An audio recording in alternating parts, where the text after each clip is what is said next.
кумитаи андози тоҷикистон санъаткорони машҳури тоҷикро ки аз андоз қарздор ҳастанд расоноӣ кард. ба сомонаи пресс-тиҷӣ аз кумитаи андоз иттилоъ доданд ки дар миқёси ҷумҳурӣ аз шумораи умумии ҳунармандон сарояндагон 48 нафарашон аз ҳисоби андозҳо дар назди буҷет ба маблағи 419,6 сомонӣ қарздор мебошанд.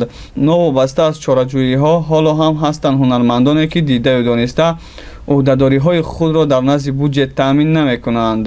иттилоъ доданд аз кумитаи андоз ҳамин тариқ маблағи қарздори андози сарояндагон қарзи андозҳои сарояндагон Мино Баҳруллоева ба ҳолати 24 сентябри соли равон 21861 сомонӣ аст. Сангали Мирзоев 4823 сомонӣ, Зиёвиддин Нуров 1107 сомонӣ, Зулайхо Маҳмадшоева 2819 сомонӣ, Алишерхон Ибодуллоев 3188 сомонӣ, Нобовар Чиноров 946 сомонӣ, Олимҷон Маҳмудов 1055 сомонӣ, Алайёр Сидиков 2806 сомонӣ, Маҳмадалӣ Умаров 2852 сомонӣ, Муҳаммад Султонов 1528 сомонӣ, Хайриддин Шарипов 1892 сомонӣ, Қурбонхӯҷа Алиев 2196 сомонӣ, Исохон Исоев 12478 сомонӣ, Рамазон Салимов 2373 сомонӣ, Шаҳриёр Давлатов 26808 сомонӣ,